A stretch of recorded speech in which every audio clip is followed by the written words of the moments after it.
Well, friends, good morning. It's wonderful to be with you this morning on this 32nd Sunday. So on this 32nd Sunday here in Ordinary Time, we are confronted by two incredible women. We glimpse these two incredible women from our first reading from the book of Kings and then this gospel from Mark's gospel. These two widows who gave everything that they had.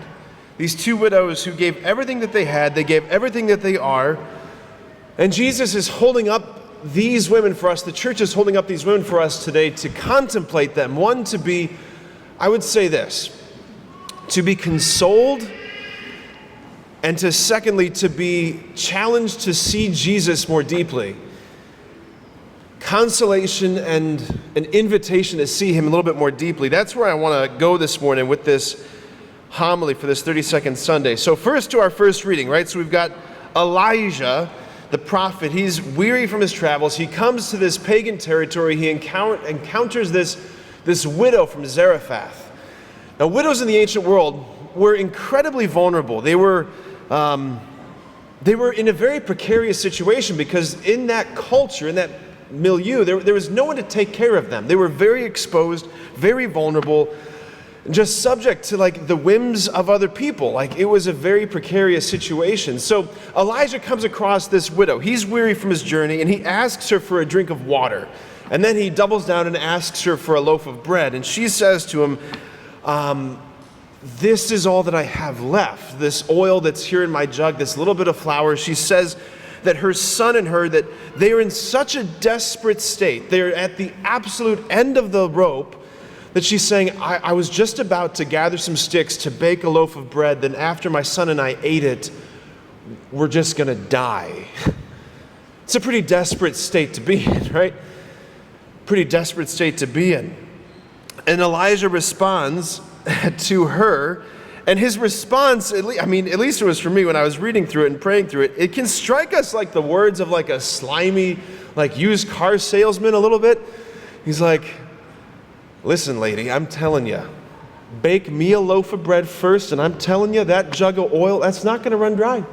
That jar of flour, it's not going to run out. I have it on good authority from the Lord God Almighty that you, my dear sister, will be provided for.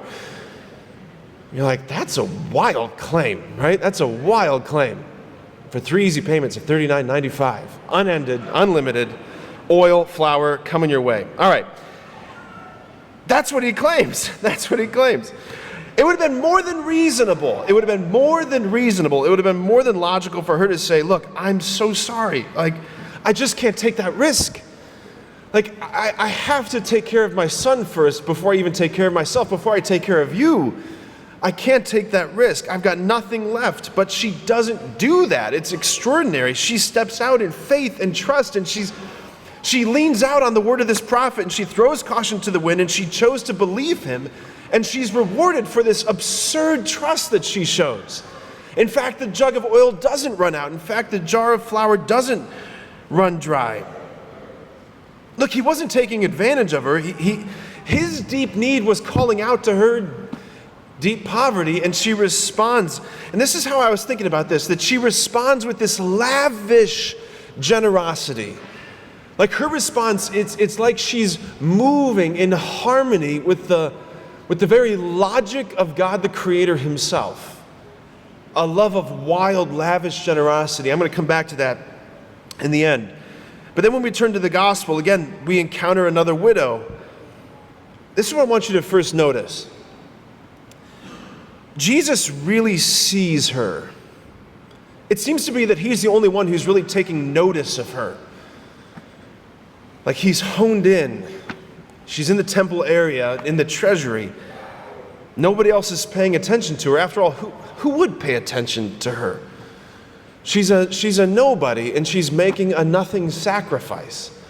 It's not as though she's walking into the temple with like a big treasure chest full of jangling coins as she dumps them into the treasury. Ding, ding, ding, ding, ding, ding. That's not what she's doing.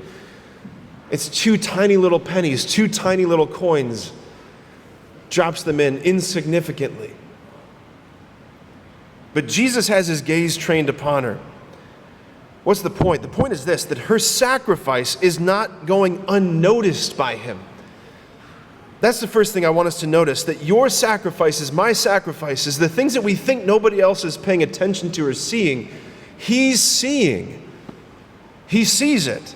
You know, one of the beautiful parts of being a priest, one of the beautiful gifts of my priesthood is I get invited into a lot of families' lives and into a lot of homes. And one of the things I get to see up close and personal now, not just as a priest, but as an adult, as a grown-up, is you get to see the innumerable, seemingly unending sacrifices that spouses make for each other and that parents are making for their kids. Those things that as a kid growing up, you're just oblivious to because you're just the beneficiary of it, right? You're just receiving the gift of your parents' sacrifices. But like I get to see it up close and personal. Like for those of you who are married in the vocation of marriage, or maybe you were at one point, like I don't know if you know this about your vocation, but your vocation's hard. It's hard. It seems like the sacrifices never stop. Like Sisyphus, you know that Greek myth? He had his boulder that he would push up the mountain every day, then it would roll back down, and he'd push it back up and roll it back down. He had his boulder, but I think about how you moms, you've got the laundry to contend with. Maybe some of you dads too, you know. But it never ends. There's an innumerable amount of sacrifices, endless hours of work and jobs and travel and sleepless nights and doing so much to provide a life for your family. And then there's all the other sacrifices, the chauffeuring your kids to and fro from every practice. You're like, I should get paid for that. I'm an Uber driver, right? The buckets of puke and the blown out diapers and everything else in between. Like, it's endless. And those sacrifices, those moments that you're dying to yourself, that you think those moments that are going unnoticed and unacknowledged by anybody else, like Jesus sees that and he loves you for it. He loves you for it. I want to say one final thing about this widow's sacrifice. Right? Jesus says, he says, this widow, she put in more than all the other contributors to the treasury, for they have all contributed from their surplus wealth. But she from her poverty has contributed all she had, her whole livelihood. Like just like that widow from that first reading, how she was wildly, lavishly, adventurously, we might even say, generous, prodigal with Elijah, so too this widow in this gospel, as she drops her 2 little measly coins into the treasury out of love for God, out of love for neighbor. Like it would have been more than reasonable for her to say to the Lord, look, Lord, I'm in a really bad way right now. I've got nobody. I've got nothing. Like if it's not too much trouble, do you mind if I just put 1 coin in the treasury and hold on to 1 for myself? Like not that 1 coin's going to do anything, but Lord, I can't just give everything. That would have been more than reasonable. It would have been more than logical. But that's not what she does. She moves in rhythm and harmony with the logic of God. The logic of God's love, it's not measured, it's not calculated, it's not doled out in little rations. It's unmeasured, it's wild, it's lavish, it's prodigal. Love pushes us to the unreasonable. It pushes us to the extremes. You know, as I prayed with this widow's offering, I kept thinking about like what she's doing by giving all that she had. She's making a total self-gift. It's not just a financial contribution, it's a personal contribution. It's the whole of herself. And I think that as Jesus was watching her, he was looking at her and saw mirrored in her sacrifice his own life. Friends, perhaps we don't ponder long enough or deep enough or often enough, but I don't know if we spend enough time really contemplating like what it is that God has done for us, what it is that he is doing for us in this Mass, right here, right now. Like there is quite literally nothing more incomprehensibly, terrifyingly beautiful than the Mass. Like if you did nothing else in your life but come to Mass once, your life would have been absolutely extraordinary. Why? Because just as God chose 2,000 years ago, He chooses again this Sunday, this moment right now, to give Himself, like the entirety of Himself, into the hands of men, like the coin of His humanity and the coin of His divinity being deposited into the treasure of your humanity, which is not that impressive. Your humanity and my humanity, which is broken and wounded and sinful and messy and longing and aching. He deposits everything He has into the treasure of your body and blood and soul and humanity. And just like her gift, his gift, it seems insignificant. To the Romans walking by that day on that Friday we call good, they would have looked at that and said, what's one more derelict crying out from a cross? 2 pennies pinned to a wooden instrument of torture. But contained in that man, those 2 pennies nailed to a cross, was everything. It was the whole heart of God being spent for the life of the world.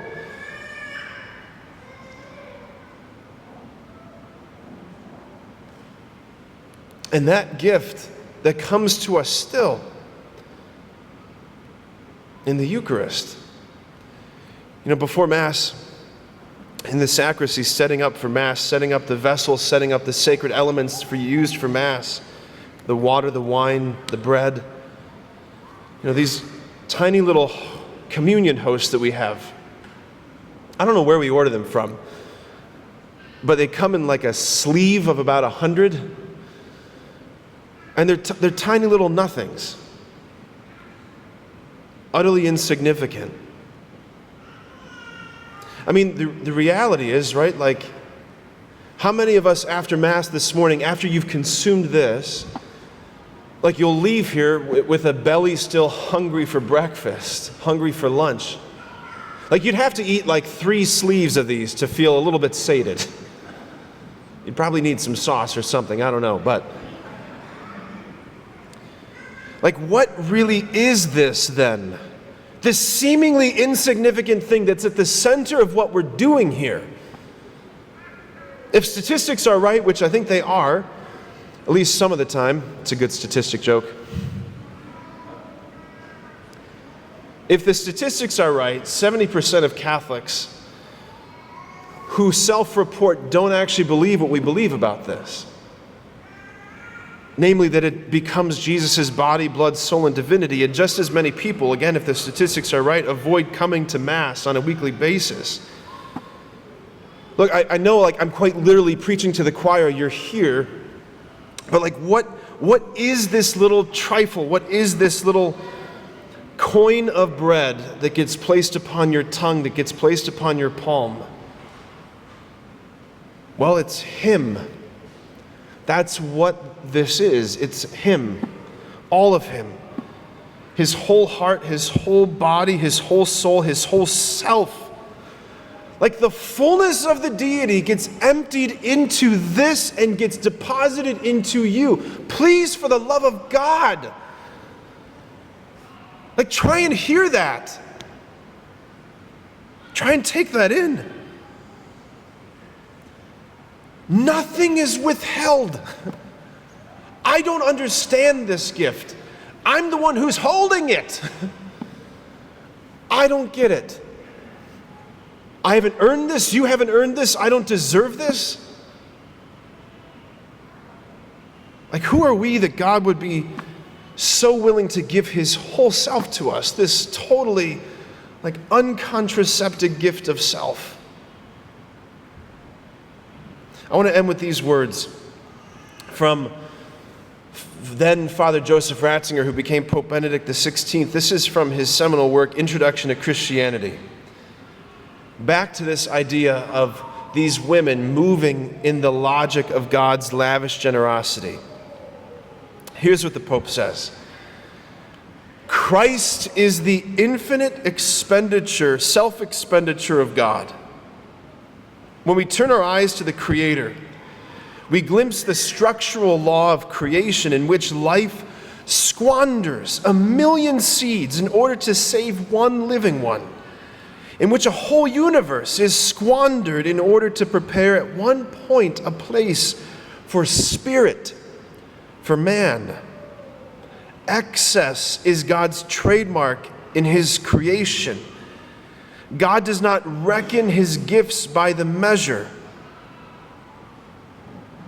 At the same time, excess is also the real foundation and form of salvation history, which in the last analysis is nothing other than the truly breathtaking fact that God, in an incredible outpouring of himself, expends not only a universe, but his own self in order to lead man, a speck of dust, to salvation.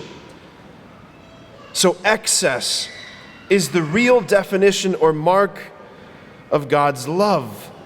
The purely calculating mind will always find it absurd that for man, God himself should be expended.